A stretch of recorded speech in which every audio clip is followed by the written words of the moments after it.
He tried to get her admitted to the hospital, but it was filled with wounded from the fighting. I explained the situation to Oberst Klosterman, who was in charge of my group at the General Staff College. For me to leave Lilo while she was ill and in need of unavailable hospitalization, with a 1-year-old child to care for in addition to moving all our belongings back to Leipzig, would have been extremely cruel. Oberst Klosterman agreed and called Berlin to ask them to assign one of my classmates to Norway in my place. They selected a bachelor, Hauptmann Weiser, to go to Norway, which allowed me to spend several additional days with Lilo. Her condition began to improve immediately, and I prepared the dissolution of our household. On January 26th, I put all our belongings into boxes and suitcases and sent them to Leipzig by train. The official termination of our training at the General Staff College was on Friday, January 26, 1945, in the form of a short farewell roll call. Our training was terminated early because the Russians were only 95 kilometers away and we were needed at the front.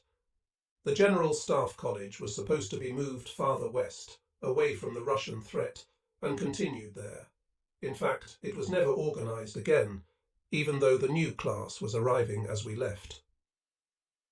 On Saturday, January 27th, a group of us received orders to report to Army Group Center, commanded by General Feldmarschall Schörner, who was in need of General Staff officers. So I was to fight the Russians again, for the 4th time in as many years. Oberst Klostermann denied my request for a 3-day furlough to take Lilo and Klaus to Leipzig. His only concession was to send a medical corpsman along to help Lilo on the train trip back to Leipzig. Klostermann was a compassionate man, but he was a responsible officer and he felt that I should not leave now. On Monday, January 29th, I took Lilo and Klaus to the railroad station to board a special train for military dependents. The weather was very cold, 5 degrees Fahrenheit, and it was snowing. The station was crowded with refugees from the east who were fleeing the Russians. Fortunately, the train was ready to be boarded when we arrived and we did not have to wait. Lilo's compartment was too small for her and Klaus and all the luggage, so I fastened the baby carriage to the ceiling of the compartment. We wanted her to take as many of our belongings as possible, because anything that was left would be lost, and she had to make a life for herself and the children after the war, whether I survived it or not. We could not just drop everything and say it was of no use because we were losing the war. We had to go on, just as if there would be a future for us. The train was very crowded. Hundreds of civilians were trying to get out of Hirschberg before the Russians arrived. They knew that advance Russian troops had already interrupted the railroad line once and that they could do it again. Trains were the only mode of transportation because the government had banned the personal use of automobiles. This one was a special military train. The civilians had been warned to leave earlier and they should have gone. Military police tried to keep civilians away from the train, but they were not entirely successful. Then it was goodbye. I was sure I would never see Lilo or Klaus again. We had separated many times before, but never before with such likelihood that we would never meet again. I had no illusions. The end was very near, and the odds of my survival were extremely poor. Then the train started to move, and the parting could be delayed no longer. A last squeeze of her hand, a few silent tears, and then I was alone in the milling crowd of civilians on the platform. I returned to our empty apartment at the General Staff College, which now contained only the field luggage I would take back to the front with me. I was overwhelmed by the most lonesome feeling I have ever experienced in my life. After I put Lilo and Klaus on the train, I went to the officers' mess, as much to try to break the spell of loneliness as anything else, but I could not taste the food. I tried to join a conversation about the possibility of the Western Allies helping us keep the Russians out of Germany, but I could not really work up any interest, perhaps because I no longer believed it would happen. I could think of nothing to do to pass the time. I finally went to bed early and tried to go to sleep, but I spent an endless lonely night thinking of the train Lilo and Klaus were on, and hoping it would get through without being intercepted by the Russians. The uncertainty of not knowing and of being helpless to do anything was difficult to endure. Even if Lilo and Klaus reached Leipzig safely, they still had to survive the endless air raids. I put that out of my mind. I could not allow myself to worry about things that might happen. Things had gone well for us until now, and I had to just hope our luck would not run out. The next morning, the General Staff College held a short graduation ceremony in the Assembly Hall. Some bottles of champagne were distributed from the college canteen supplies. Under normal circumstances, graduation would have been cause for celebration, and those of us who had been assigned to Schörner's staff headed for the train station. Although we had 2 hours to wait on the station platform in 5-degree Fahrenheit weather, it was still not as bad as it had been when I saw Lilo off. We opened the first bottles of champagne from the college canteen, which helped to shorten the wait.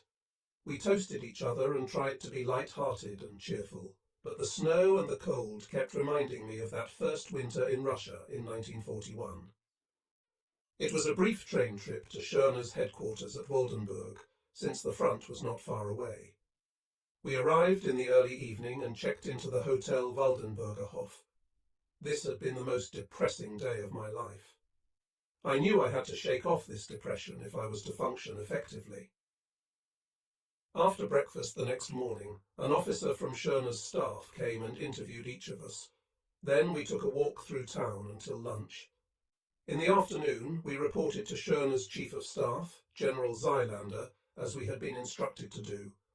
Zeilander selected 6 of us for Schörner's personal disposal and dispatched the others to the various armies of Schörner's army group by courier vehicles. The remaining 6 of us were instructed to report back that afternoon to meet General Feldmarschall Schörner. After lunch, I got permission from General Zeilander to call Lilo in Leipzig. She had arrived safely after a terrible 24 hours on the train, with frightened civilians trying to force their way on at every stop. Being able to talk to her helped me dispel some of the gloom from my mind. We reported to General Feldmarschall Schörner at 3:00 p.m. on January 30th, 1945. Schörner was a capable and successful commander, but it was common knowledge that he had been promoted rapidly because he was a political general and a yes-man to Hitler. He was a rarity, a high-ranking German officer who was also a Nazi. He was known as being both articulate and loud. Most Nazis tended to be uncouth. He shook hands and exchanged a little small talk with each of us. Then a severe scowl clouded his face as he took a position in front of us. "I have just returned from Breslau," he virtually growled. "It is a military pigsty. It is so bad that I considered having the commanding general of the Fortress Corps staff court-martialed.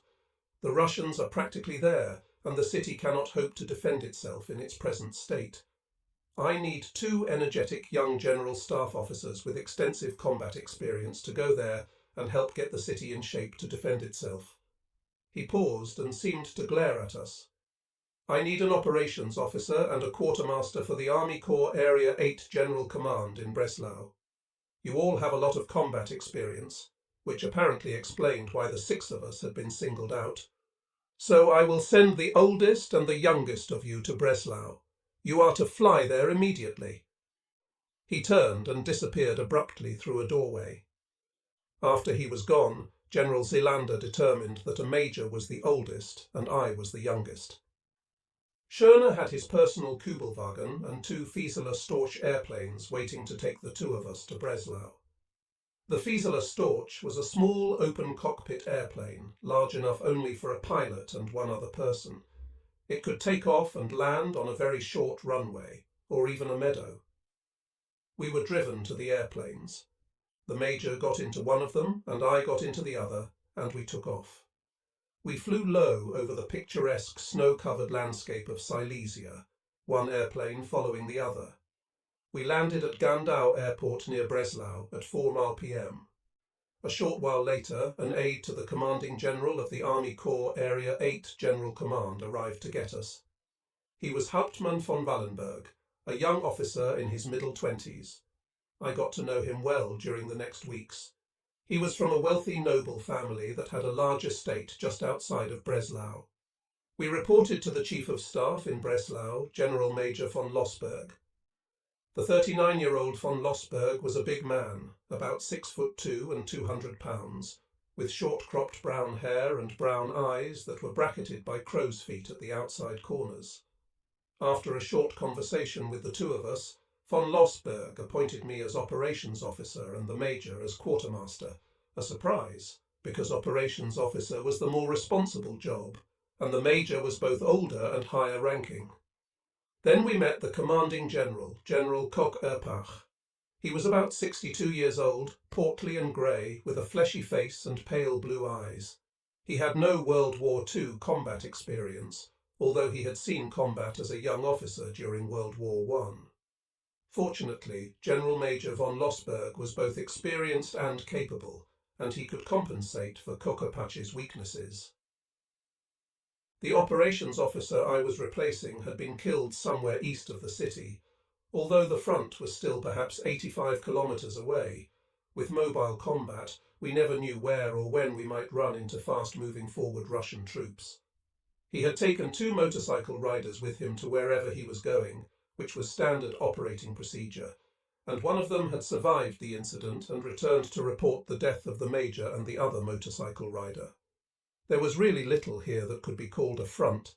There was just a lot of movement in a very broad area. Hitler had declared Breslau a fortress city, which meant that it was to be defended to the last man, even if it was surrounded and totally isolated. The Army Corps staff in Breslau was the home unit staff for the area, which meant that it was a peacetime staff, and that was why Schörner had wanted officers with extensive combat experience to get the place ready for siege. The Fortress Corps staff in Breslau was about 70 people. Because Breslau was the capital of Silesia and had been declared a fortress, the responsibility of the Army Corps Area 8 General Command Staff was broader than that of a normal military staff. In addition to purely military matters, it was responsible for the supply of food for the city, for the flow of refugees through the city as they fled from the Russians, and for everything necessary to keep a large city operating. Although the Gauleiter of Lower Silesia, whose name was Hanke, had all responsibility for the city in theory, the military staff in Breslau actually handled everything. We were fortunate because we had a fortress commander equivalent to a division commander reporting to our staff, whom Schörner had also sent to Breslau. General Major von Alphen was a very experienced man who had lost an arm in combat, and his operations officer was also an experienced general staff officer. General Major von Alphen and his operations officer organised the actual fighting units, so we had only to concern ourselves with things that went beyond the immediate defence of Breslau, such as transportation, communications and supplies. I took over the duties of operations officer on January 31st. Most of the Corps staff consisted of people who had never been in combat and did not know what to expect or how to prepare for it. My first job was to form the operations staff I had inherited into one that was capable of functioning in a combat situation. At first, I personally had to write every report, draw every sketch of defence lines, troop positions, boundaries between units, headquarters positions, locations of supply depots and so forth, make every entry in a map, make every telephone call, and write every order to our units for the general's signature. I found it impossible to sleep more than 2 hours without interruption, or more than 4 to 5 hours in any 24-hour period. I was assigned an aide, Hauptmann Kaftürke, to help me with my duties. He had been assigned to the staff at Breslau after being seriously wounded at the front. He had good knowledge of the staff and the situation at Breslau, which I found very useful. He was capable, and I learned that I could rely on him. Schörner had been right. The place was a military mess.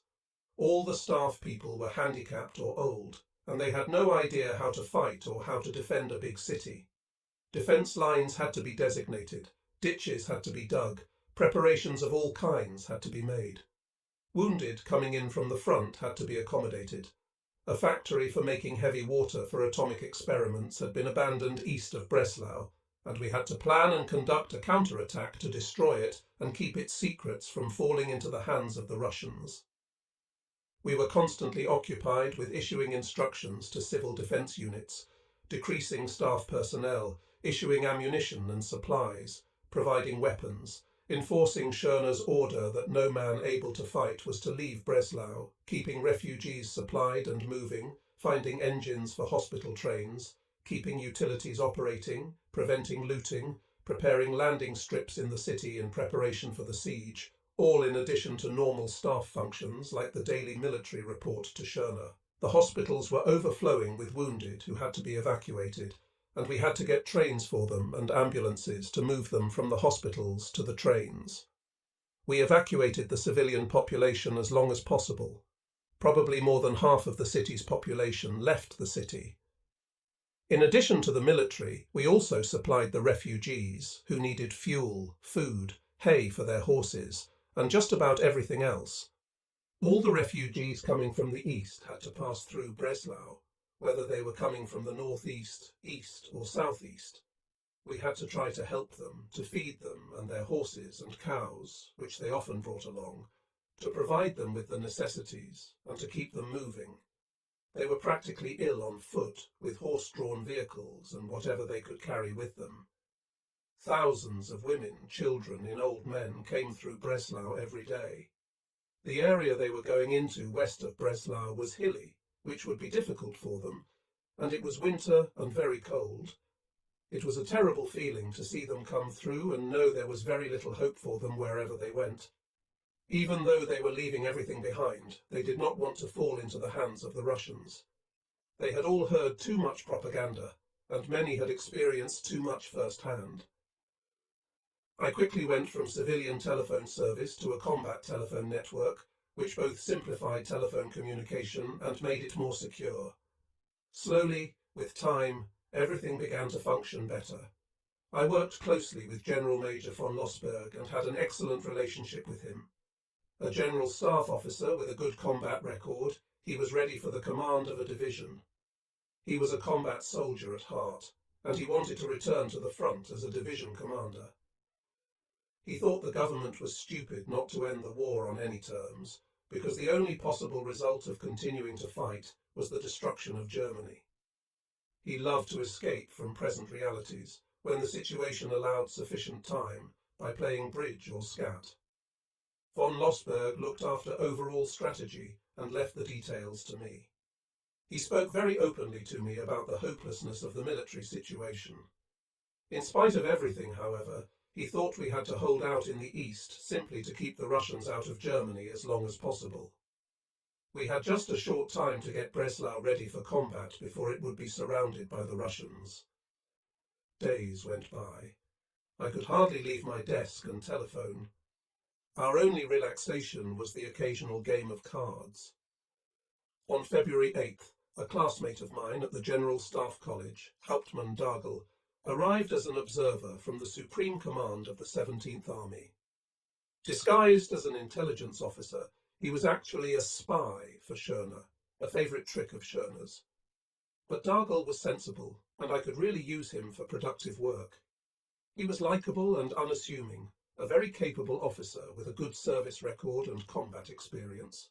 One chore that Koch-Erpach and von Lossberg thought to be of utmost importance was a report to the Army Command that would prove that Fortress Breslau could not be defended with the present ammunition supplies for more than a few weeks after Russian encirclement.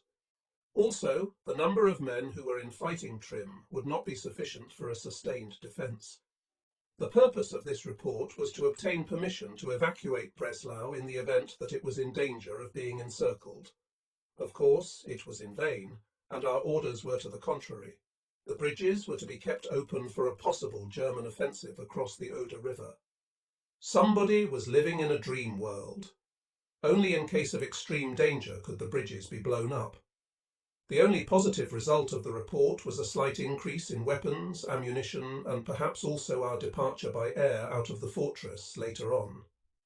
Together with General Major von Alphen and his staff, we got things into shape so that Schörner was finally satisfied. On about February 10th, the Russian offensive across the Oder River began south of Breslau near Grotkow, and in the northwest near Steinau. In front of the fortress itself, fairly insignificant combat activity continued at first, but our 609th Division soon became involved in heavy fighting, and was pushed back almost to the southern suburbs of Breslau. On February 11th, the 7th Infantry Division, which had successfully completed the operation to retake and destroy the heavy water plant at Diehernfurth across the Oder River, sent their vehicles and baggage train into Breslau and pushed south through an enemy that was advancing toward Breslau from the west to form a new front in the area south of Kant. On February 12th, 2 Soviet forces closed the ring around Breslau at Domslau. With that, Breslau had become a fortress under siege. Communication to the Army Command was possible now only by radio or via an underground long-distance cable, which was not safe from wiretapping by the enemy. For important communications, therefore, we used only teletype messages from operations officer to operations officer. The Russian Air Force became more and more active. At noon one day, the first bomb burst in the centre of the courtyard of our headquarters, blowing all my windows inward. I had some cardboard put up for protection, but from then on my staff and I had to wear our overcoats constantly. I ordered the signals officer to prepare a contingency command post in the basement, because it was apparent that it would soon be too dangerous on the ground floor. In fact, I had to dive several times during the afternoon when bombs fell in the immediate neighbourhood. We prepared an offensive out of Breslau to be coordinated with an attack by the 24th Panzer Corps from the south, to open the road and the railroad near Domslau so we could get an ambulance train of wounded soldiers out of Breslau. The offensive was to begin on February 13th. On the evening of February 12th, I had to go to the 609th Division, whose headquarters was at a mansion south of the city. This was the first opportunity I'd had to get some real impression of the city of Breslau. Cattle and sheep wandered in the main thoroughfares, and refugees with carts and horse-drawn vehicles were camping everywhere. The military police were having trouble keeping the streets open for military traffic. I was stopped and asked for identification by civil defence men at every barricade in spite of the Army Corps flag on my car. After getting through all these difficulties, my driver and motorcycle escort and I finally had the city behind us and the front ahead. It was relatively calm, with only occasionally a few rounds of artillery shells or some machine gun fire. Without lights, we proceeded very carefully. Any error in reading the map could have meant that I would suffer the fate of my predecessor. Finally, we reached the headquarters of the 609th Division. I gave the division staff the overall situation, and they filled me in on their situation. I then gave them the orders for the attack and departed with best wishes for the operation. The 609th would either break through tomorrow and escape the fortress, or be thrown back in heavy fighting to its initial position. But the general who commanded the division and his staff were optimistic, and each of the men would do everything possible to get through, because they had all heard too much about the heroically fighting fortresses at Königsberg, Elbing, Thorn, Posen, Graudenz, and so on. They did not want to become the heroic defenders of Breslau, if they could help it. On my way back, I met columns of vehicles in all the streets. Vehicles of the armed forces and of civilians mingled in long columns. The 7th Infantry Division had received the order to get ready and stand by to leave the fortress after the road had been opened. The civilians learned this, and now everybody wanted to take advantage of this opportunity to get out. Even without enemy fire, it would take more than 36 hours to get these columns through on one road. If the columns were burdened with horse-drawn vehicles, it would be impossible. Within a very short time, everything would be blocked. Because of this, I made sure after my return that all military police posts got a strict order to remove horse-drawn vehicles from the columns.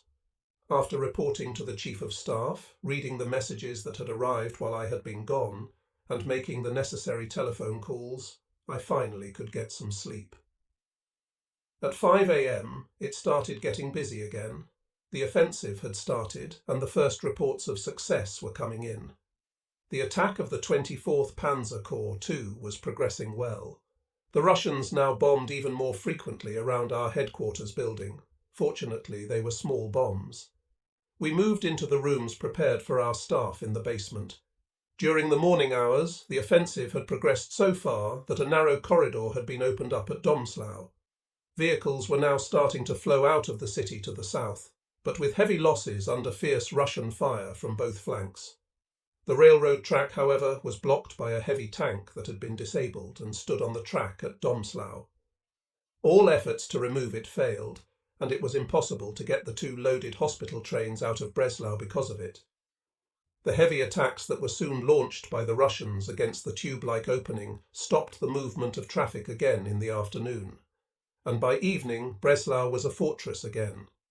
Now the brave, and later heroic, resistance would begin. As the Russians got closer, they bombed us more heavily. Then they started shelling us with artillery as well. To defend Breslau, we had 2 combat divisions, plus the Volkssturm and the Hitler Youth.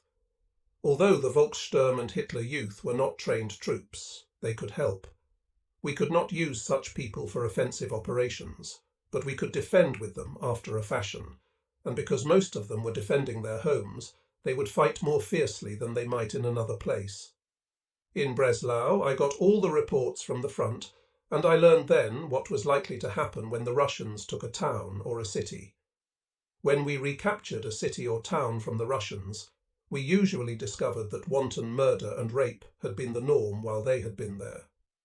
German officers were often simply shot, and even enlisted men were sometimes shot just to get them out of the way. The rules of civilized warfare did not exist on the Eastern Front, and the Russians were made even more savage by the exhortations of the Russian journalist Ilya Ehrenberg to exact from the Germans 2 eyes for an eye and a pool of blood for every drop of blood. One great advantage of being on the staff at Breslau was that I could talk to Lilo often. As Corps Operations Officer, I had unlimited access to the telephone. The Russians were probably not interested in cutting our telephone lines, as they were in cutting rail traffic, because they considered it a potential source of information.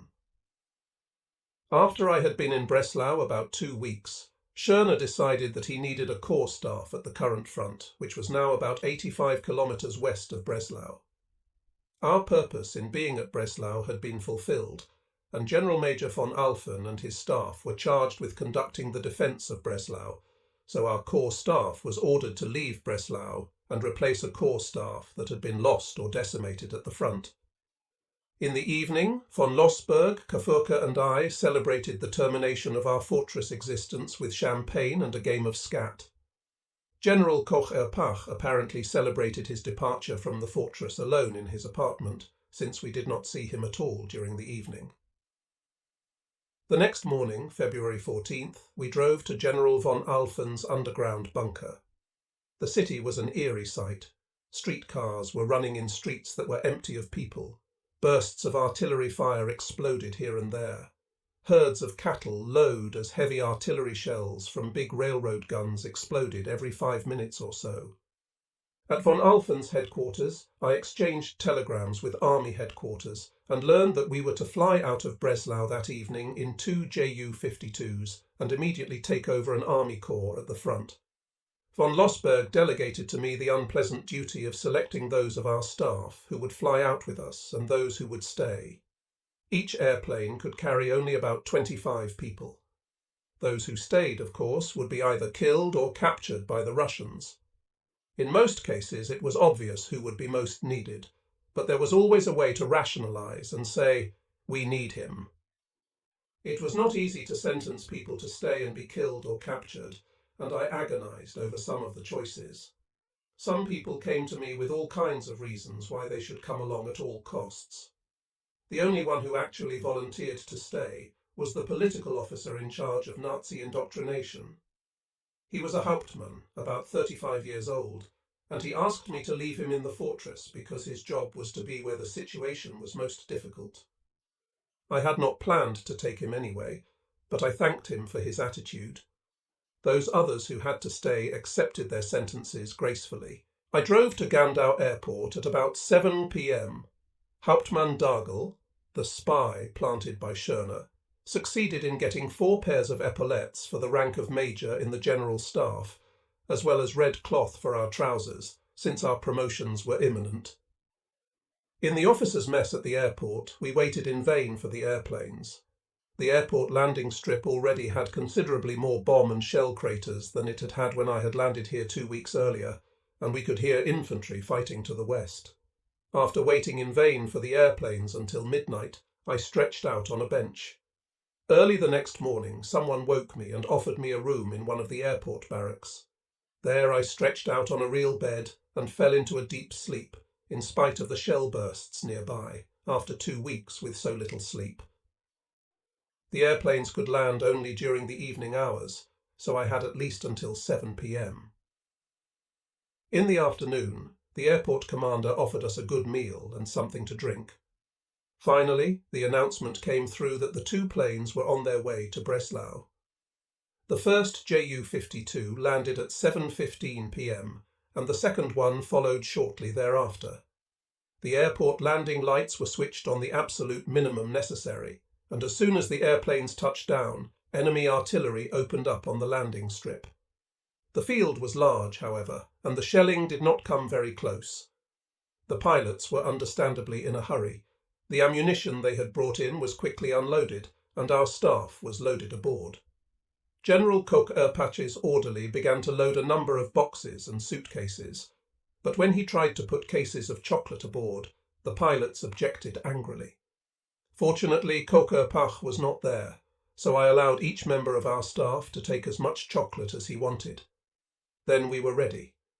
The engines roared, the landing lights went on, we raced down the runway, and our airplane lifted off the ground.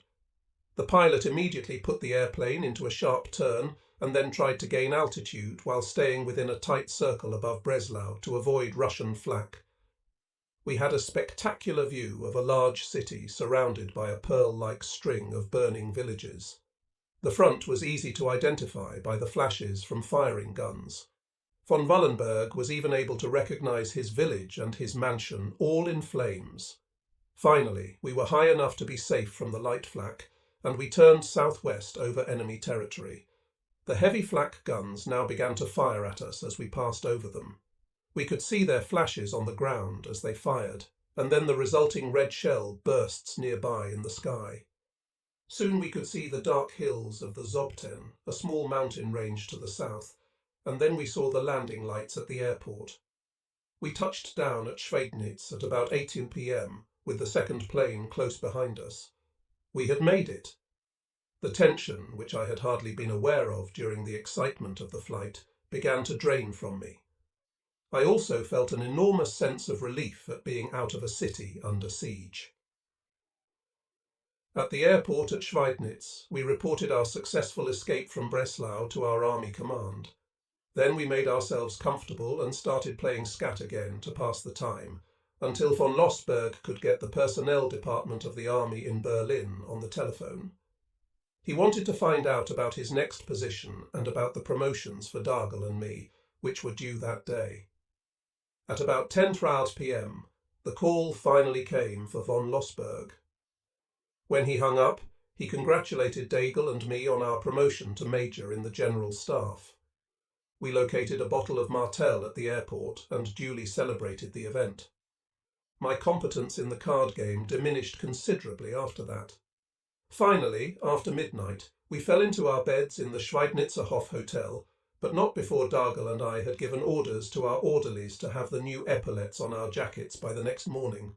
The next day I had a lot of work to do to finish the war diary of Army Corps Area 8 General Command, which had to be submitted to our Army Command. At about 11 o'clock that night we drove to Salzbrunn, where the army had reserved a nice guest house for us, on roads that were crowded with refugees. Many of them had tired cows with them, which they were having to abandon.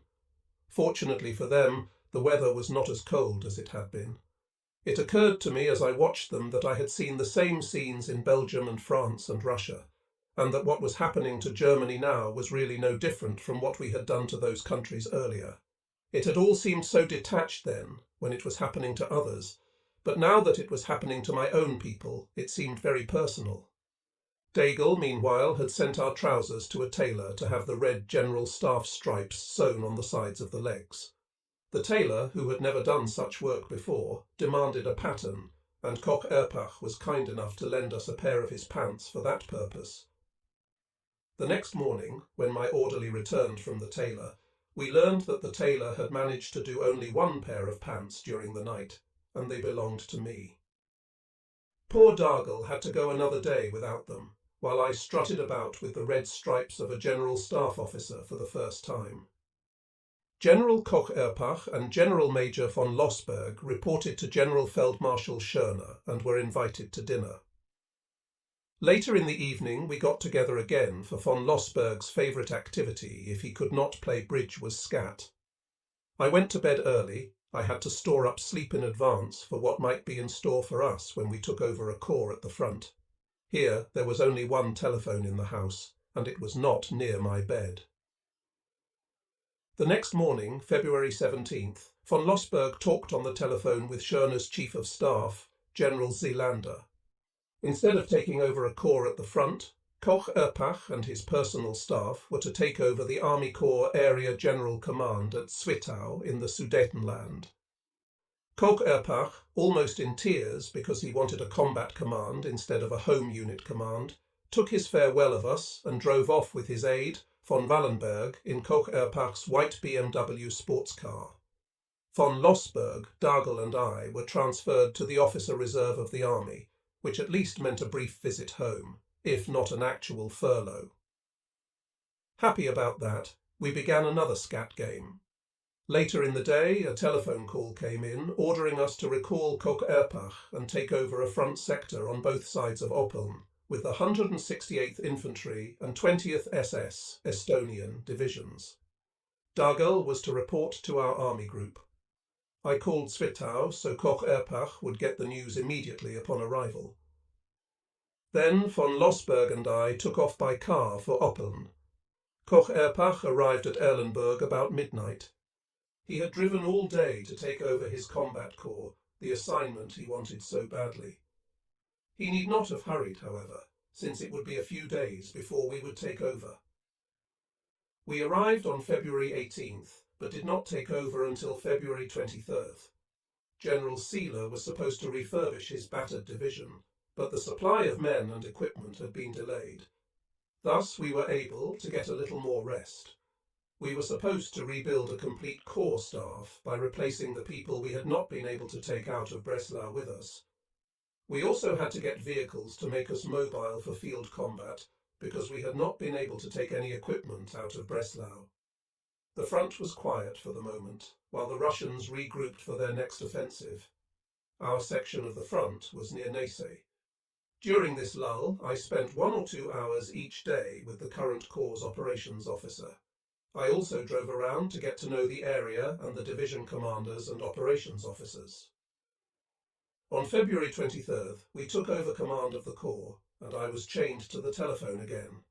We now received the equipment and reinforcements we needed. Even without major action at the front, the days went by quickly.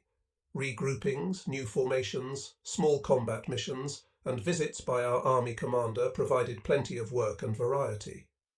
The commanding general of our neighbouring corps, the 8th Corps, was General Hartmann, the ice-grey one, who as an Oberst had commanded my home-based 24th Artillery Regiment at Altenburg, Plauen, and Jena before the war. I spent a pleasant evening at his headquarters after going there for liaison purposes. I also visited the neighbouring corps on our right in order to get acquainted. Otherwise, except for short walks, I could hardly get away from my desk. On March 10th, we were reassigned. Instead of being the leftmost corps of the 1st Panzer Army, we became the rightmost corps of the 17th Army. Our name was also changed from Fortress Corps Breslau to Corps Group Silesia for a short time, and then to 56th Panzer Corps. I drove to Neisse with General Koch Erpach to meet our new army commander, General Schulze, and to discuss the expected Russian offensive at Grotkow. As a result of this meeting, we regrouped and formed a stronger reserve. We also began construction of a defensive position southwest of the Tillowitz Forest. For this work, as well as for occupying the position, we had only civil defence units. The local Nazi Party official delayed the evacuation of the civilian population, which we demanded again and again. Since General Major von Lossberg was too high-ranking to be the Chief of Staff of a corps, he was finally replaced on March 14th by Oberstleutnant I.G. von Duffing, who brought a Major Wolf with him as personnel officer. We celebrated von Lossberg's departure with one last card game, my last of the war. Oberstleutnant I.G.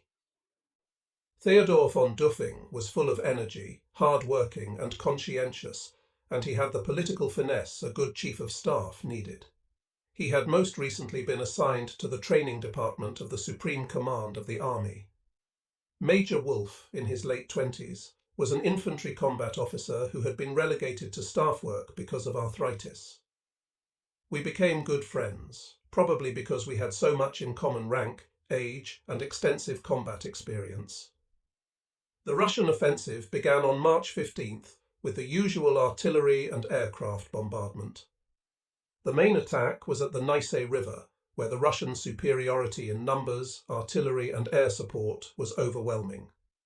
In our corps sector, only the outermost left flank was immediately threatened, in the sector of an Estonian regiment. The first breaches of our line occurred during the afternoon, and the village of Münchberg changed hands several times.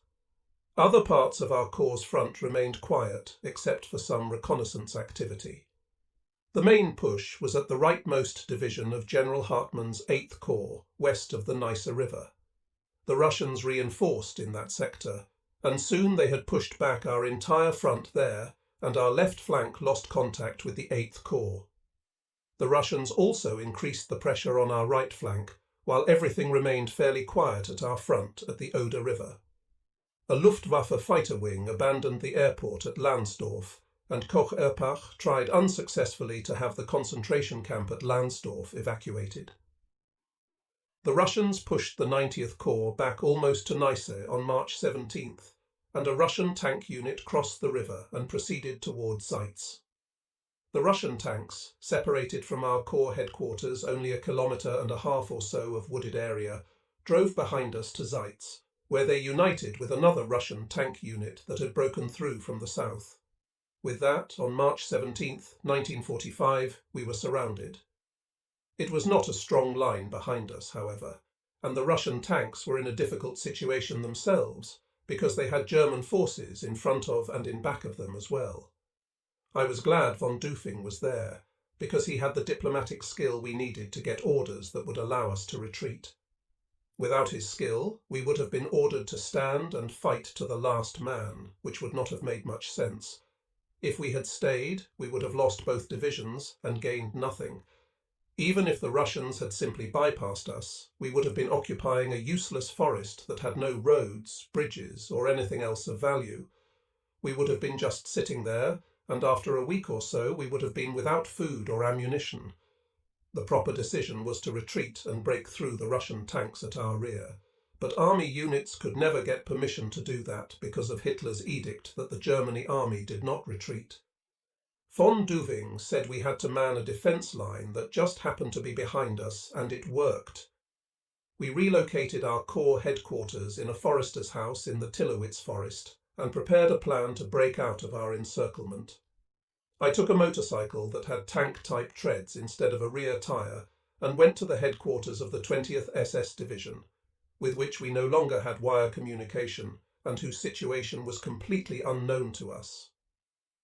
Arriving without enemy contact, I exchanged situations with the division commander, General Lieutenant Augsburger, and submitted the orders we had prepared for the breakout. Again, without interference from the enemy, I arrived back at our headquarters, where I learned that the two leftmost divisions of our neighbouring corps to the right had been put under our command for this operation, because they were surrounded with us. By staying put during the day and moving only at night, we hoped to get through the Russian lines behind us undetected. We did not know how strong the Russians behind us were, but we knew it was a tank force, and we knew that tanks could not fight well at night. We prepared and issued the necessary orders to our divisions, and at dawn I again mounted the tracked motorcycle, with the usual motorcycle escort, to find out how our movements from the Oder River front positions were progressing. I learned that everything was going according to plan. Then I visited the headquarters of the two divisions that had been transferred to our command for the breakout. They were under attack and very glad to receive the orders to pull out that I had brought them. We discussed the necessary details for the operation planned for the coming night.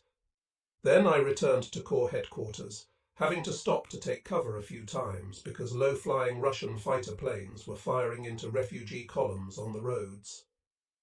At 11:10 p.m., I drove to Erlenberg to alert the commander of an assault battalion quartered there that he was to provide protection for the Corps staff. I discussed the exact details of the operation with him and pointed out that Koch Erpach was not to be addressed as Herr General during the operation, lest the Russians overhear it. At 12:30 a.m. we assembled. The 20th SS Division was to move to the right of the 168th Division, and the two newly acquired divisions were to follow us. We moved along a narrow strip no more than a quarter of a mile wide, on a route that was chosen to avoid any large communities. Our goal for the first night was to reach the woods near Riegersdorf by morning. Our plan was to reach Altenwald by the second morning, and then to turn around and establish a new front. The two new divisions were then to break through to the south and reunite with their original corps. It was drizzling rain when we moved out in the darkness at 1 a.m. on March 19th. We marched in single file, using our maps and compasses and bypassing all villages. The Russian outposts remained very quiet. We let a passing Russian vehicle go by unmolested, and it never detected us.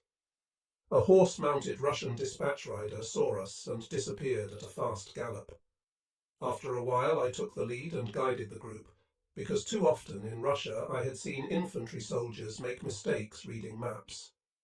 The wet ground absorbed the sound of our marching to a great extent. Those of us in the front of the column had to more or less feel our way in the darkness. Once I heard a loud moaning and panting sound in the darkness in front of me. With my pistol cocked, I carefully moved forward by myself, ahead of the column. When I saw something moving in a ditch, I called out in a low voice, but heard only continued moaning. Finally, I saw that it was a horse that had apparently fallen into the ditch in the darkness and probably broken a leg. I could not even relieve him of his pain with a coup de grace, lest the Russians in the vicinity be made aware of our presence. Then I almost fell into a deep trench that had been dug by someone as a field position. Fortunately, it was not occupied by the Russians. Sounds of combat suddenly broke out to the right of us. We learned later that the 20th SS Division had run into fierce resistance, and one of the first dead was General Lieutenant Augsburger, the division commander. It began to get light about 5 a.m., but we still had to move another 500 meters to reach our destination, unfortunately across a deep and rather wide stream. Miraculously, we reached our objective without being detected by the Russians. We posted sentries and sent a patrol to Riegersdorf to find out what the situation was there.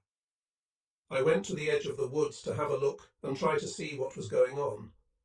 Now and then I could see Russian soldiers on foot and an occasional Russian rider on horseback. It was obvious that we would be detected if we left the woods. Soon our patrol returned and reported that Riegersdorf had been occupied by Russian tanks. At about 8 a.m., a battery of heavy 105 mm self-propelled guns from the 168th Division joined use, and we changed our plans. One infantry battalion, together with the self-propelled guns, would attack Riegersdorf immediately, because the Russian tanks would be less efficient fighting within the village. Koch Erpach and von Dufing remained at the edge of the woods to observe the battle. I took my aide, Hauptmann Kafurka, and accompanied the infantry battalion commander with the Point Infantry Company. One of our self-propelled guns destroyed a Russian tank at the entrance to the village, and the other Russian tanks, which were dispersed all over the village, disappeared toward the west. A second Russian tank was hit and slid into a ditch half on its side, and its crew got out and ran. We proceeded to the centre of the village, where we were stopped at a church. The Russian tanks had not left the area, but had taken position on a hill south of the village, at a safe distance, from where they now opened fire on our part of the village.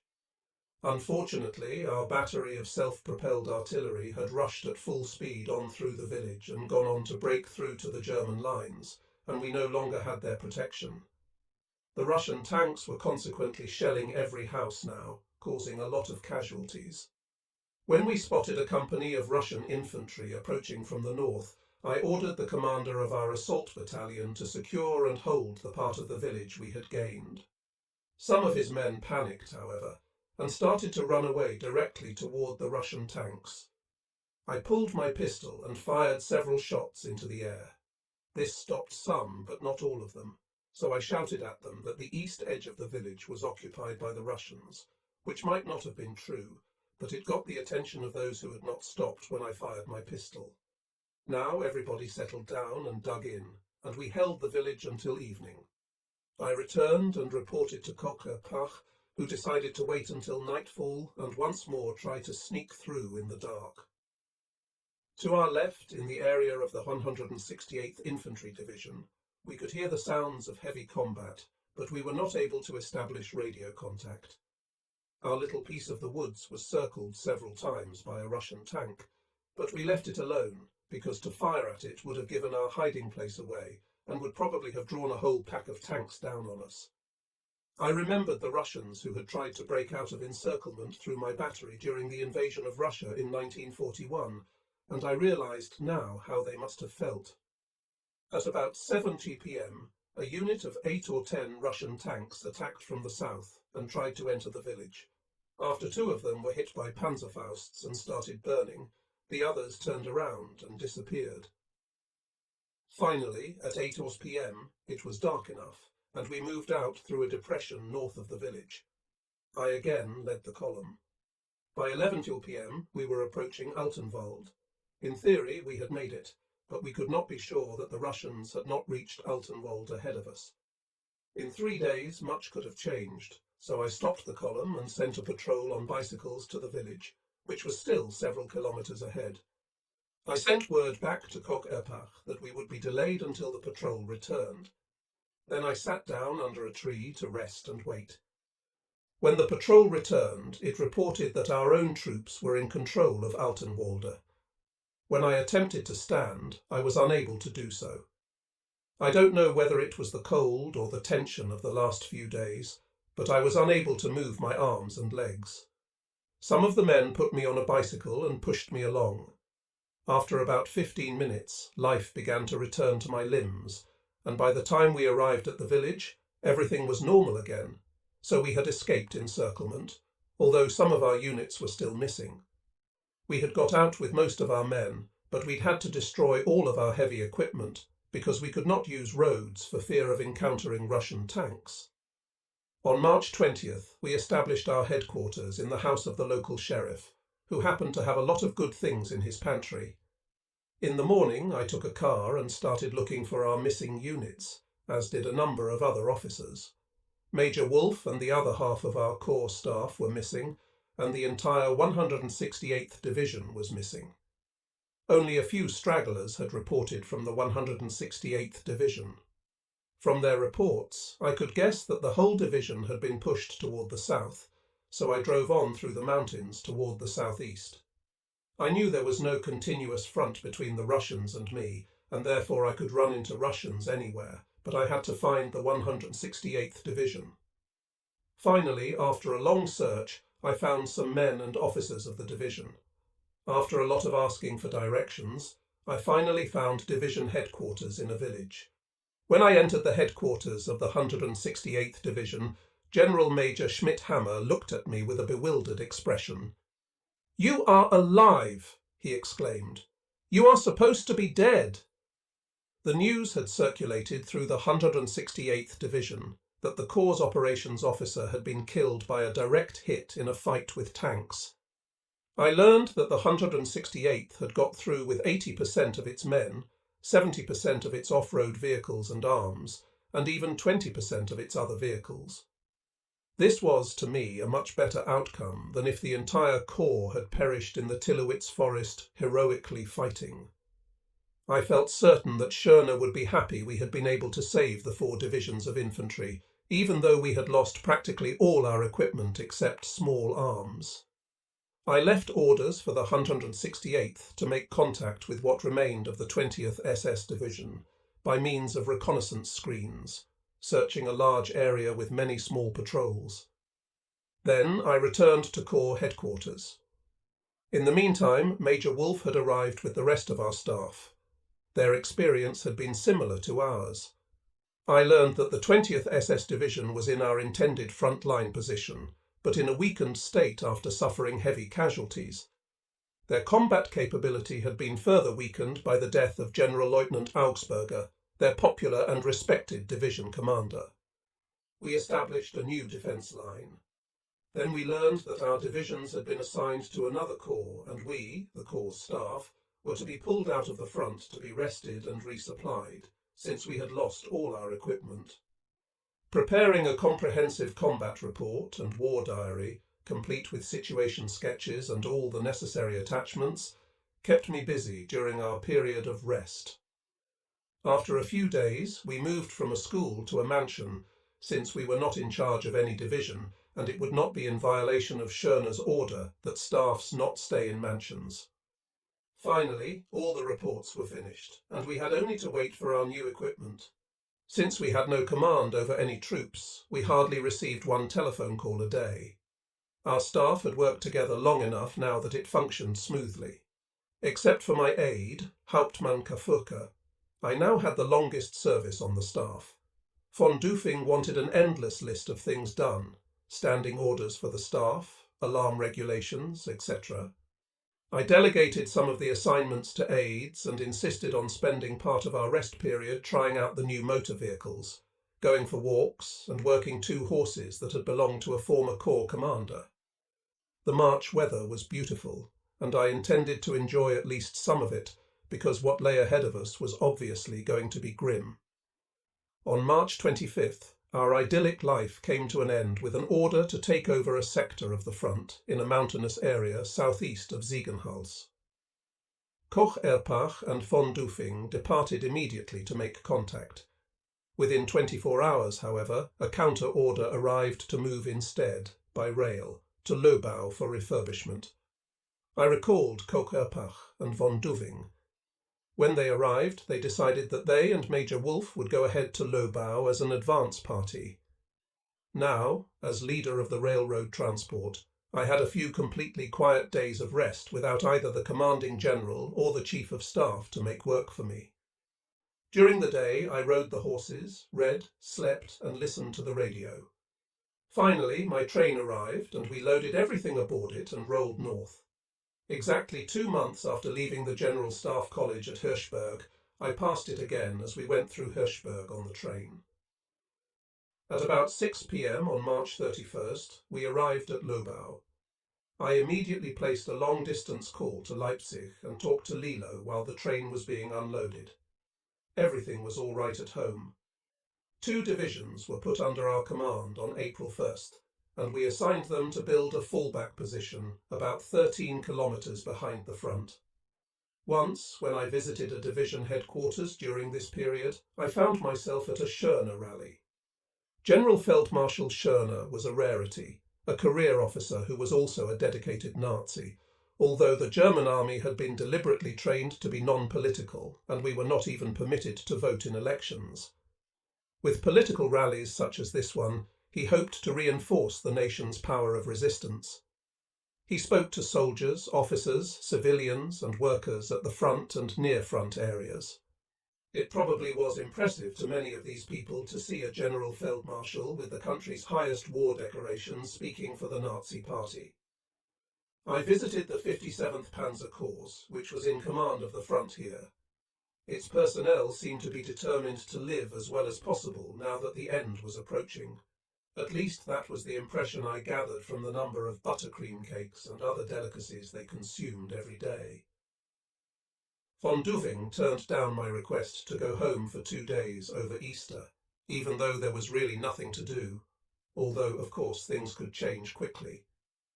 On a trip to the headquarters of the 4th Army, I met my former basic training lieutenant from the 24th Artillery Regiment at Jena, Lieutenant Bad Stubner. He was now a major in the supply service. We had tea and exchanged old memories from 1936. As much as possible, and without telling von Dufing, I followed my aide, Hauptmann Kafurke, who had let his wife come to Lobau. I did not want Lilo to come, both because of her pregnancy and because we were too close to the front and a Russian offensive could begin any time. Slowly our staff, especially the Corps Signal Company, got back into shape. We received younger officers, which made us more capable of combat, but half of our telephone equipment and 2/3 of our radio equipment were still missing. Otherwise, we would be ready to take over command of a Corps sector somewhere. The only remnant remaining from the Army Corps Area 8 General Command of Breslau was Koch Erpach, our 62-year-old commanding general. Finally, he left us as well when, just as we were having a festive fish dinner in honour of his birthday, the order arrived for him to take over command of the Army Corps Area General Command at Kassel, a non-combat job. Although we had broken out of encirclement successfully under Koch Erpach's command, Schörner was quite right to decide that he needed a corps commander with much more combat experience than that. Schörner replaced Koch Erpach with General Weidling, a highly experienced front commander who had been awarded the Knight's Cross with oak leaves and swords, obviously a very impressive corps commander. Weidling, however, was not to arrive until April 13th, several days away. Then we received orders that we were to leave Schörner's army group and join Heinrich's. We were to join General Wenck's 12th Army, which did not yet exist. It was just an army command with some corps staffs. It was being formed in the Harz Mountains, about 400 kilometers southwest of Berlin. On April 11th, my orders put me in charge of the railroad transport. I was to load the corps staff, about 300 people altogether, including our communications company, aboard a train and go to the Harz Mountains. We were supposed to meet General Weidling there. Von Dufing went by car with an advance party, planning to stop and see his family at Wittenberg on the way. I called home from the train station and gave Lilo some hope that I might be able to drop in the next morning for a very brief visit. I thought I might be able to leave the train at Eilenburg and drive to Leipzig on a light motorcycle, and then catch the train again in Halle, Magdeburg or Oschersleben, or even drive all the way to Blankenburg if necessary. The last preparations for loading onto the train were soon completed, and I finally had a chance to have a look at Lobau. Together with several officers of our staff, I went to a restaurant to wait for our departure. The restaurant was completely void of patrons. Schörner had issued orders that anyone caught behind the lines without orders was to be put in front of a tribunal and hanged if found guilty of desertion. We had heard horror stories of innocent people being hanged by these kangaroo courts simply because they were acting under oral orders instead of written orders. Because of Schörner's orders, no soldier or officer dared to be seen in the cities behind the front, even when on duty. I was safe only because of the red general staff stripes on my trousers. Schörner's order seemed extreme to me at the time, but I later realized how important his iron hand was in maintaining discipline under the prevailing circumstances. Finally, in late evening, I climbed into my car, which was secured on a railroad flat car, and the train moved off slowly into the night.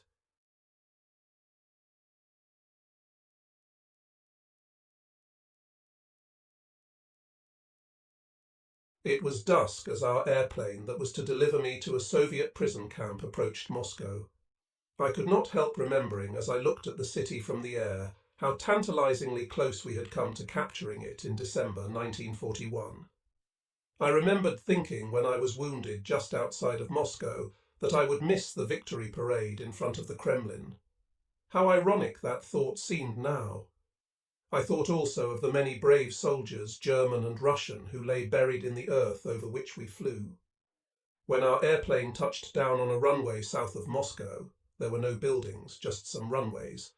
A Russian officer with an American jeep, a driver and a guard, met the airplane to take me to what apparently would be my final destination. With gestures, the officer ordered me into the jeep beside the driver, and he and the guard sat in the back seat. darkness rapidly descended as we drove north through Moscow to a prison camp. At the camp, we drove through a wooden gate that was opened for us by a guard with a submachine gun hanging from his shoulder. A sign over the gate said Krasnogorsk 2711. The numbers seemed to indicate that there were other Krasnogorsk prison camps. My escort officer went into a building next to the gate while I waited with the guard. Beyond the entrance gate, I could see 2 barbed wire fences with a 3-metre death strip of raked sand between them. The fences were about 4 metres high, crowned with 10-metre high wooden watchtowers at 30-metre intervals. I had seen this type of fence 4 years earlier at the Russian-Polish border. Finally, my escort officer returned with another officer, who signalled me to follow him. In the darkness, I could barely make out several wooden barracks as we walked along a gravel street to a gate in another board fence. The guard, who had followed us, unlocked the gate, and the Russian officer and I entered the fenced-in area. Inside the board fence was another barrack, like the ones we had just passed.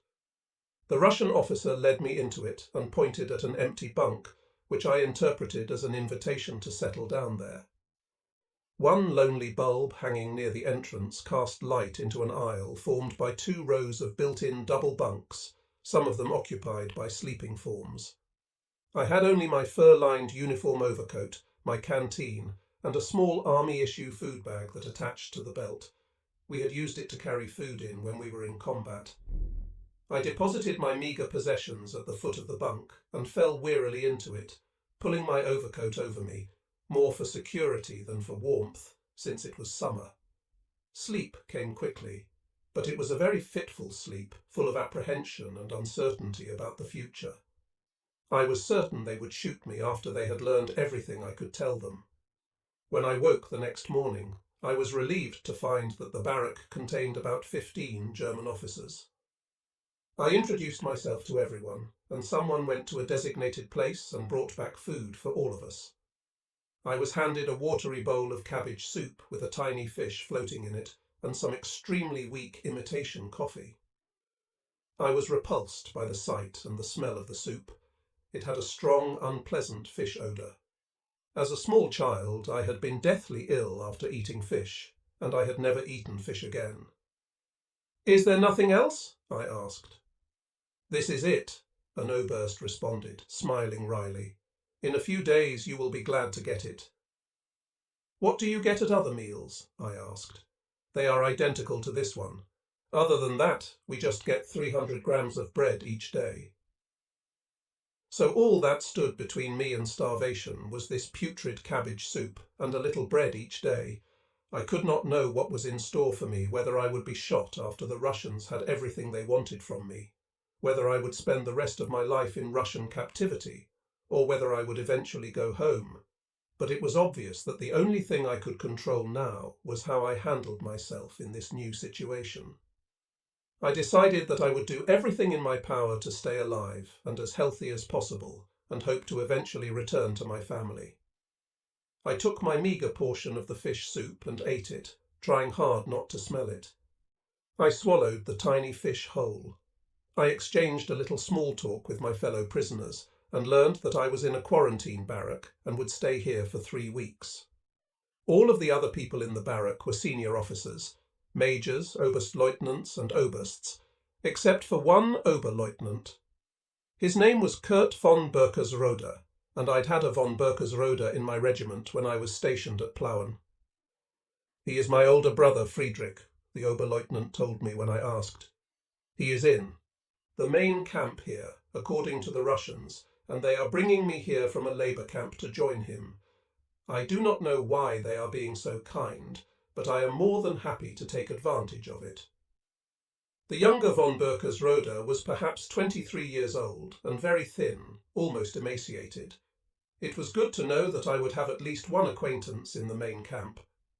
I had not known the older von Berkersrode well, since he had been at Altenburg and I had been at Plauen, but I remembered him from the meetings of all regiment officers.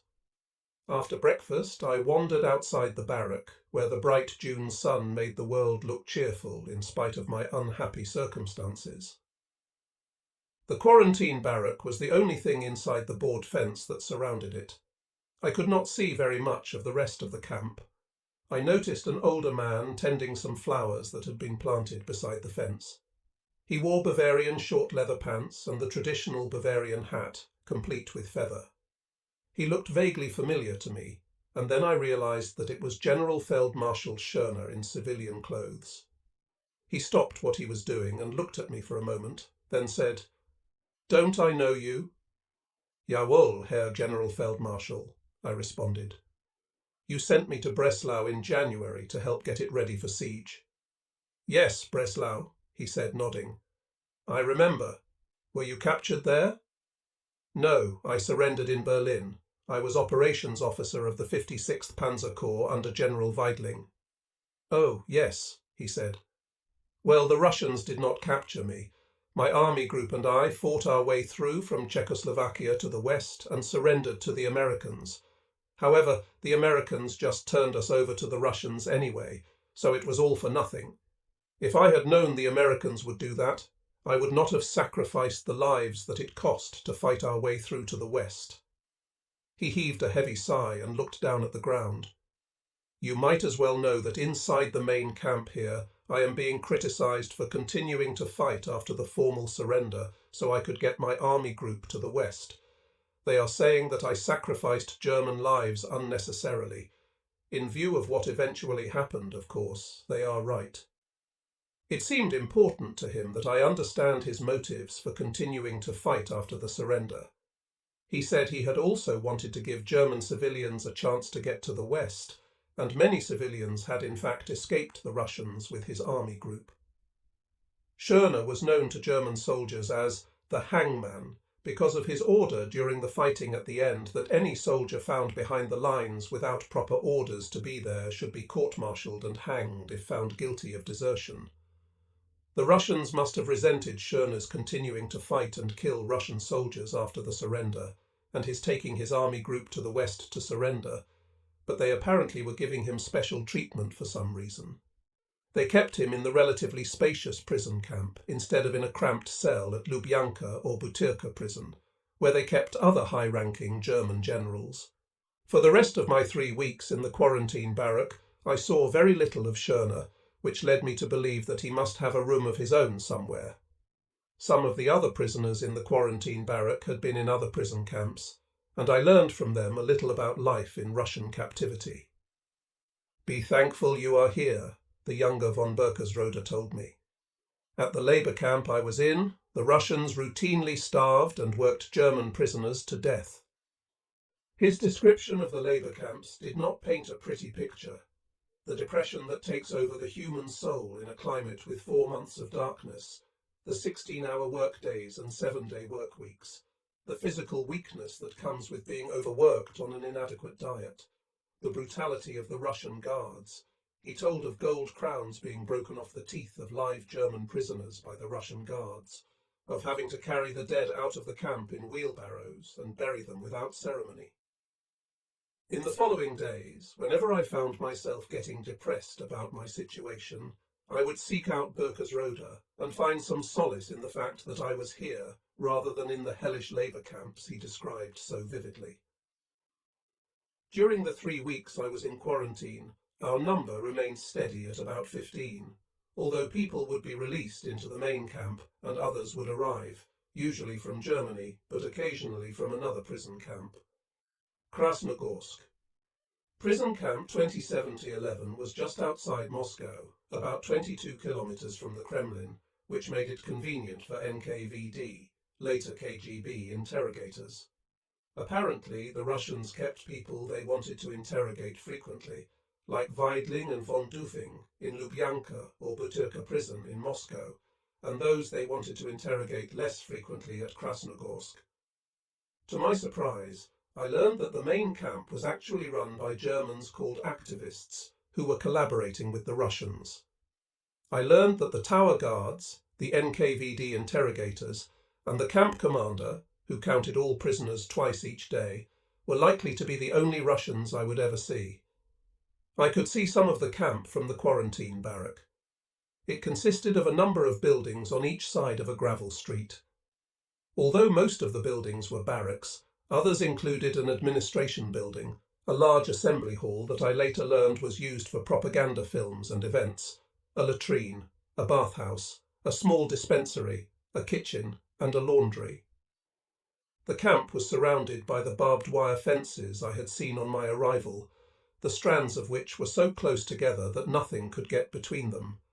The death strip between the two fences was lighted with floodlights at night and kept raked so that a footprint would show clearly.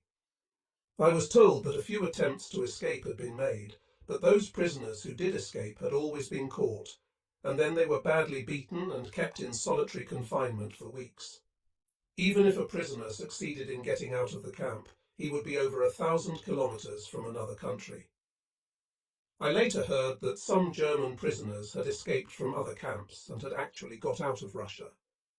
One was supposedly a German doctor who escaped with the help of a female Russian doctor. The story was that she did all the talking and he played deaf and dumb. I suspected that this story was just a fantasy kept alive by desperate prisoners. The days passed slowly in the quarantine barrack. We shared our stories with one another, but 15 stories are not long in the telling.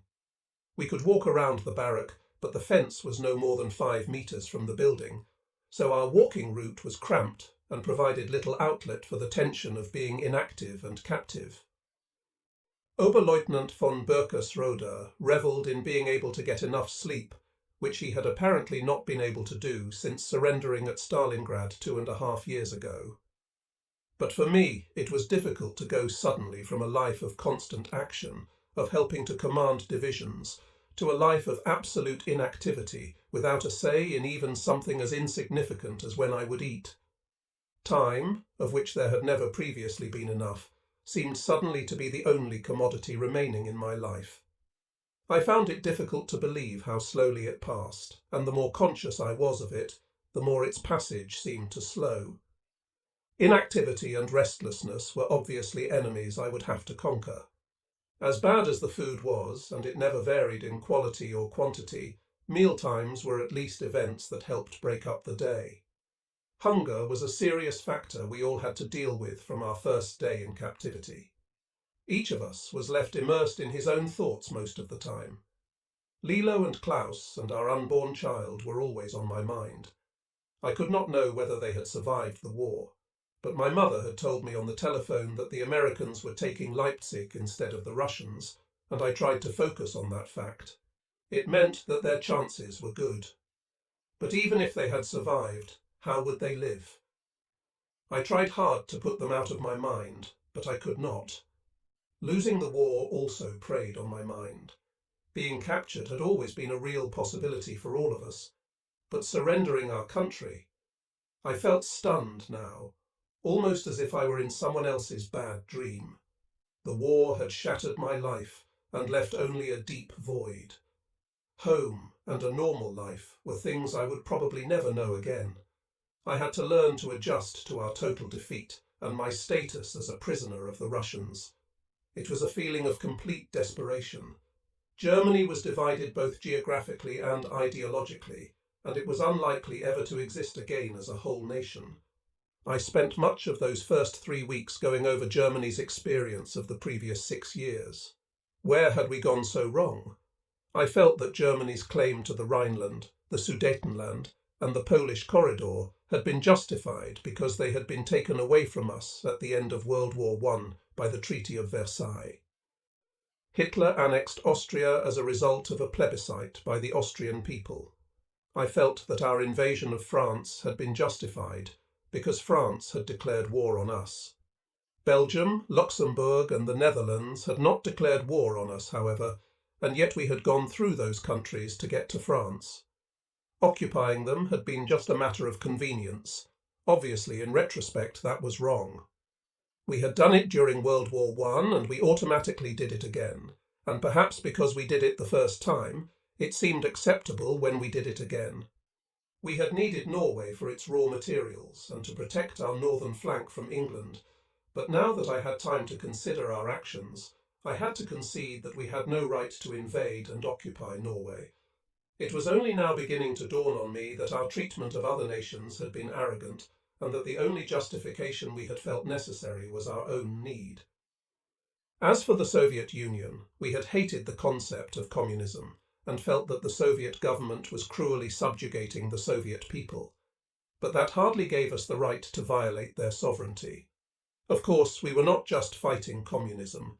The concept of Lebensraum, or living space, would have been our justification for annexing Ukraine for its food-producing capability and the Caucasus for its oil reserves. We had operated under a might makes right theory. As these things all went through my mind, I began to realize that I should have thought them through at the time of their occurrence, but I was a soldier, and a soldier does not question the orders of his superiors. I had unquestioningly accepted the brutal philosophy that might makes right. The arrogance of our national behaviour had not even occurred to me at the time.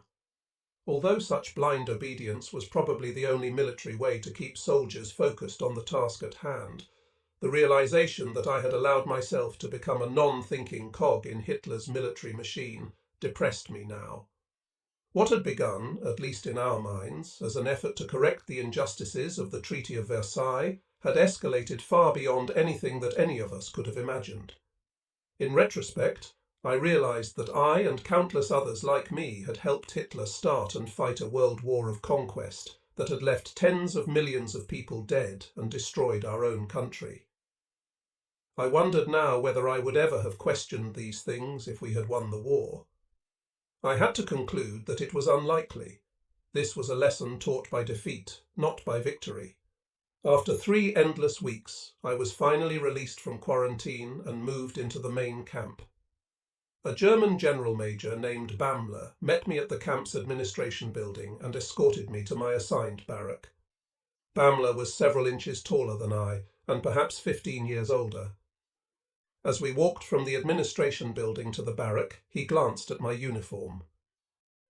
"You would be wise to remove the red stripes from your trousers," he said as we walked.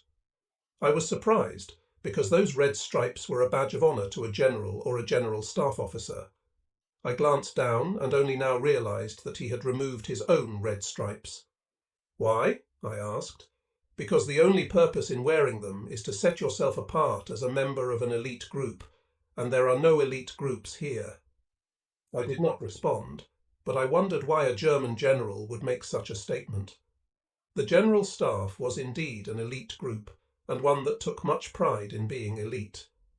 I did not pursue the subject with him at that moment, but in the ensuing days, one German activist or another would make a point of attacking me verbally until I finally removed the red stripes so I could have some peace. When I moved into my assigned bunk, I introduced myself to my neighbours, and we exchanged our stories. I looked for Oberleutnant von Birkesrode and found him in my own barrack. He introduced me to his brother, Friedrich, who remembered me from 1938, when we had served in the same regiment. His unit had surrendered to the Russians in the Crimea during the summer of 1943, and he had now been in this camp 2 years. We were to become very good friends. He told me that General Bamler was cooperating with the Russians in return for more food and better treatment, and cautioned me to be very careful what I said to Bamler or to anyone else whom I did not know extremely well. I began to watch the people around me carefully. Slowly, during the days and weeks that followed, I learned more about them, not so much from what they told me as from the way they conducted themselves. I learned that how they were reacting to what was happening to them now was more important than what they had been or done in the past. I was now able to get a closer look at the camp. Each barrack was a long, narrow building, about 10 metres wide and 24 metres long. 2 aisles ran through each barrack, with a row of bunks on each side of each aisle, and wood-burning stoves at opposite ends of each aisle, although the stoves were not being used in June. In one corner of each barrack was a separate small room for the German activist who was supervising the barrack for the Russians. We slept on board bunks that were in 3 tiers. The bunks were built for 2 men, but at times over the years we were so crowded that 6 men had to sleep in a space built for 2. When that happened, we could not turn over at night unless we all turned over at the same time. We had straw bags for mattresses. The German army used the same kind of straw bag mattresses. but ours were fuller. A small, crude table and a window separated each set of bunks. The tables had no chairs, but we could sit on the lower tier of bunks. The barracks were dimly lit, with only 4 electric bulbs hanging from the ceiling, 2 over each aisle. The first order of business each day at 6 a.m. was to be counted. The Russian camp commander, the equivalent of a hauptmann, counted us twice a day, accompanied by a non-commissioned officer. He would say in Russian, "Prisoners of war, good morning," and we had to answer also in Russian, "Good morning." Then he counted us. If the number came out right at each barrack, we could go to breakfast. If not, he would count us again. The hauptmann was a stocky, peasant-looking type of person, sort of a Nikita Khrushchev without intelligence. The Russians must have put their least capable officers in charge of the prison camps, because most of them were really dumb, sometimes even, counting on their fingers. They surely had people with more intelligence than that. In the summer, we were counted outside in the camp street. We stood in military formation, in rows of 3, in front of our barracks, and the camp commander would come through with a small wooden board, count us, and write the number on the board. No effort was made to identify us. Then he would do the same with the other barracks. In the winter, we stayed in the barracks for counting if it was unbearably cold outside. Sometimes the counting was fast, and sometimes it took up to an hour. If there was an announcement to be made, the camp commander would make it in Russian after completing the count, and then a Russian-speaking German activist would translate. An activist would then read us the news the Russians wanted us to have slanted and carefully edited bulletins that were of value to us only if we read between the lines. Sometimes the news they gave us would inadvertently indicate that they were having trouble with the Western nations. When their relationship with the West deteriorated, their treatment of us deteriorated. When their relationship with the West improved, their treatment of us improved. After the news, we would have breakfast. In each barrack bunk compartment, usually 12 to 18 people, the members took turns going to the kitchen, getting the food for the group, and bringing it back. Each group designated an especially trusted member to be the food master, whose function was to divide the food into equal portions. If any was left over, the food master kept a list of who had received seconds last, and the extra was distributed fairly in this manner. Our food master was Hauptmann Pavelek, a former judge from Bremen. After breakfast in our bunk area each day, we went to an open shed that had a metal water pipe running through the centre of it. Water would squirt out of holes in the pipe and into a wooden trough underneath. We would stand there, a row of 10 of us on each side of the pipe, and wash from the waist up in the cold water. The water was then turned off and we brushed our teeth. Those who had not brought toothbrushes into captivity used their fingers, and then the water was turned on again briefly. I had taken a comb and a toothbrush to the camp with me, but of course there was no toothpaste. Then we filed out, and the next group came in. The latrine was a board with 12 holes over a large pit that was emptied every 2 weeks. It was open except from behind, so in the winter it was quite cold. The latrine was located 100 metres or so from the barracks, and chemicals were applied to it regularly to reduce the odour. During the evenings, the Russians often played Radio Moscow for us over a loudspeaker in the barracks. We got a lot of good classical music that way, which I enjoyed very much. For me, the music quickened the passage of time. I am sure the Russians did it as part of their effort to keep us docile. The Russians loved music and even allowed us to have a band. It played more for the Russians than for us, but we had concerts occasionally. One day in late 1945, quite unexpectedly, I found myself face to face with Major Wolf.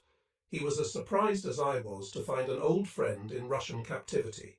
It was the most pleasant thing that had happened to me since I left Germany. I learned that after I had left him at the gravel quarry prison, he had become extremely ill. So ill that even the Russians took pity on him and sent him to a hospital. He spent several weeks in the hospital, and before he left he had fallen in love with a German nurse. I was extremely glad to have my old friend around, and was soon able to get him a bunk in my barrack. We fell into our comfortable old relationship as colleagues and friends, although I almost wished he had not fallen in love with the nurse at the hospital in Berlin, because now he just had someone else to worry about, and he fretted about her constantly. The camp contained prisoners from all the European countries: Bulgarians, Romanians, Czechs, Poles, Austrians, Hungarians, Italians, people from every country that had fought as a German ally. Even though Spain had been neutral in the war, we had some Spaniards, because Spain had sent a division of volunteers to fight for Germany in reciprocation for our helping Franco in the Spanish Civil War. Of course, the great bulk of the prisoners were German. From 10 to 15% of the population of the camp were junior officers under the rank of major, who were there because of their noble or famous names. About 5% were civilians and enlisted men who were there for the same reason, and 80 to 85% were senior officers, major and higher. The German military hierarchy was generally maintained in the camp. We did not wear insignia of rank or use titles of rank, but everyone knew everyone's rank, and the majority of us remained in the same relationship with one another. I discovered quickly that Krasnogorsk was populated by very interesting people. The Russians had congregated in the camp some of the outstanding military and civilian people from all over Europe and Asia: scientists, scholars, diplomats, artists, generals, nobles, people the Russians found useful or interesting. I felt fortunate to be held captive with some of Germany's best and brightest, but it seemed to me to also make it more likely that the Russians would shoot us once they had what they wanted from us, because these were all people who could exercise great influence over our society at home. I learned that I was there because I had been Weidling's operations officer, and they wanted to piece together what had happened in Berlin, and especially in the Führer bunker. They also had Weidling, von Duving, Refior, and others who had been in Berlin at the end. In other words, it was only because of where I had been the last weeks of the war that I was in this camp instead of in a labour camp. The Russians found me interesting only because of my experience defending Berlin, and that was a fluke, because if we had not lost contact with the Ninth Army as we fell back to Berlin, Weidling would not have decided to go to the Führer bunker to get the big picture of what was happening, and Hitler would not have ordered us into the city to defend Berlin. I was finding it difficult to justify my luck during the entire war. I had to accept it as my destiny without feeling guilt. Guilt that I had gone home to hospitals and schools during the war when others had stayed at the front, guilt that I had lived when so many others had died, and guilt now that I was in a prison camp where I did not have to work when so many were being worked to death in slave labour camps. I concluded that the Russians brought people to Krasnogorsk either because the people had information they wanted, or because they hoped to recruit and train them and return them to Germany to spy and work for them. They thought anyone with a famous name would be especially influential back home, and their thinking was on a double track.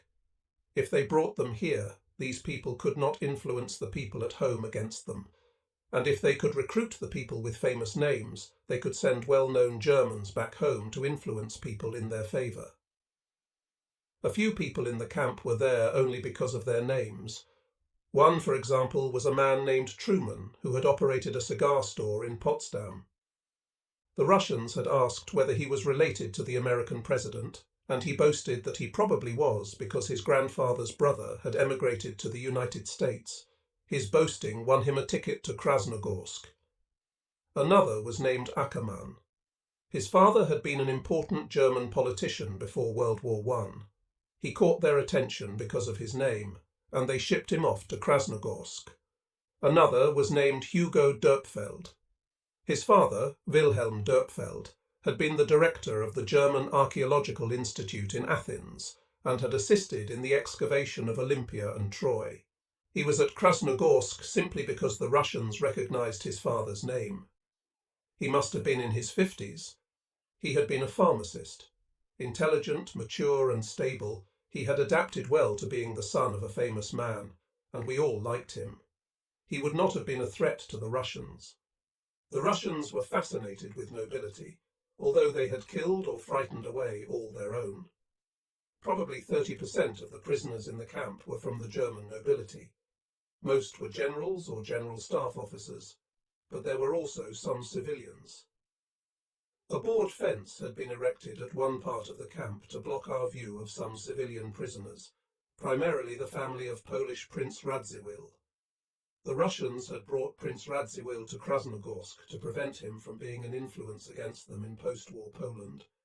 His family included 12 to 15 people who spanned 3 generations.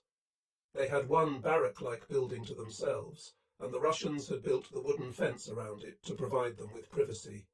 They were obviously showing Prince Radziwill a great deal of deference. We knew about the Radziwill family through a Catholic priest who lived in our barrack and conducted mass for them.